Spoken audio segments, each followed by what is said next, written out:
La canasta básica cuesta $1.500 y el artículo 91 te habla de que tienes que cubrir tu salario esa canasta básica. Que si algo atrasa hoy la posibilidad de que usted pueda tener una mejora salarial es la sanción. En Venezuela no hubo un colapso mágico provocado únicamente desde afuera. Hubo un saqueo sistemático que precedió a las sanciones y convirtió la bonanza petrolera en pobreza masiva. La política oficial lo resume con una frase cómoda: bloqueo. La cronología no es cómoda para ese relato. Las sanciones financieras más duras que afectaron la capacidad del Estado venezolano para emitir nueva deuda entraron en vigor con la Orden Ejecutiva 13808 y sus restricciones aplicables desde el 25 de agosto de 2017. Su objetivo declarado fue cortar el acceso a nueva deuda del gobierno y de PDVSA tras evidencia de prácticas corruptas y abuso de recursos. Pero la economía estaba ya en caída libre mucho antes. La producción petrolera y el Producto Interno Bruto comenzaron a derrumbarse a mitad de la década de 2010. Entre 2014 y 2016, la economía venezolana sufrió una contracción real cercana al 24%, según estimaciones acumuladas de ese ciclo, y organizaciones internacionales señalan caídas aún más mayores si se amplía el periodo hasta 2018. Esa destrucción ocurrió en paralelo a pérdida de inversión, mala gestión y redes de corrupción dentro de empresas estatales, particularmente la petrolera venezolana. Aquí están los trabajadores en la calle. Lo que sí hemos estado protestando desde el 2022, cuando usted firmó un 2792, quitándole todas las prestaciones sociales, quitándole las contrataciones colectivas a todos los trabajadores. Usted que está saliendo a marchar, a pedir aumento de salario. Yo le invito a usted a pedirle a Donald Trump y a Estados Unidos que cese las sanciones al sistema financiero de Venezuela. Es una caída producto de decisiones internas, no del inicio formal de sanciones en 2017. La corrupción es el cáncer contable que explica por qué con enormes ingresos petroleros la población sufrió hiperinflación, desabastecimiento y pulverización salarial.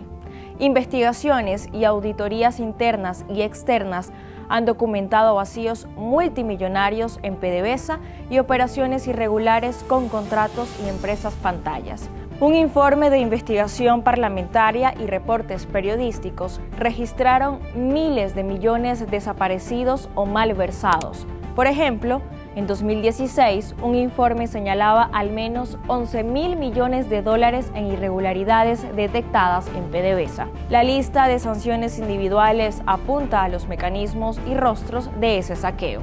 Tomemos en cuenta algunos nombres y lo que implican en estos casos. Tarek El Aizami fue designado por la Oficina de Control de Activos Extranjeros, OFAC, en febrero de 2017 bajo la ley Kingpin por presuntos vínculos con redes de narcotráfico y lavado de dinero. Aquella designación no nació en el vacío, sino a partir de investigaciones sobre redes financieras y tráfico ilícito. Otro caso emblemático es el de Alejandro Andrade, ex tesorero nacional. Pidió perdón a sus familiares, a las amistades, ¿por qué no a Venezuela? ¿Algún mensaje para los venezolanos? En su propio proceso judicial en Estados Unidos, admitió haber recibido más de $1.000 millones en sobornos relacionados con operaciones cambiarias y fue condenado tras declararse culpable. Ese expediente muestra con lujo de detalles cómo funcionaban las puertas giratorias para el enriquecimiento privado mediante control del acceso a divisas preferenciales.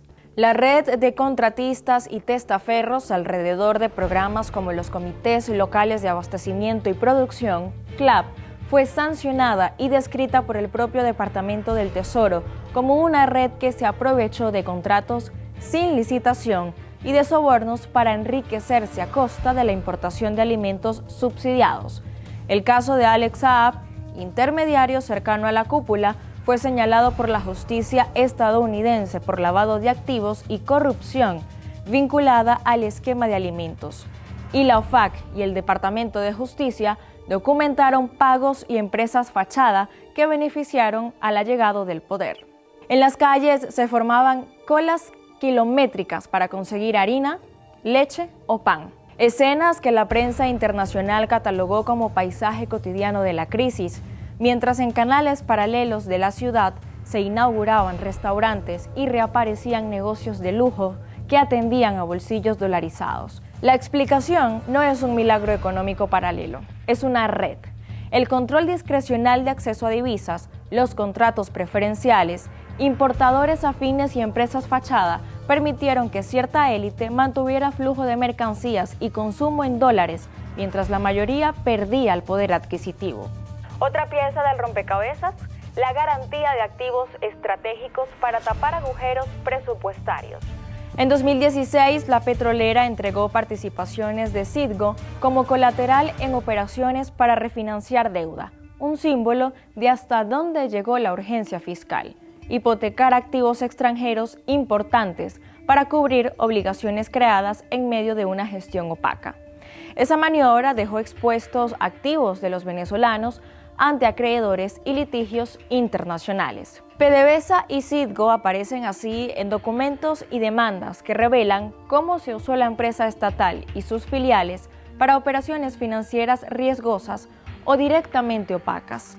Y si aún le queda alguna duda sobre la secuencia, las sanciones económicas generales que cerraron más puertas financieras internacionales se aplicaron después de que la economía ya estuviera gravemente dañada y cuando la evidencia pública de corrupción y vaciamiento de activos era contundente. Los embargos específicos a personas y empresas buscaron congelar cuentas, bloquear rutas de lavado y castigar a los beneficiarios del despojo.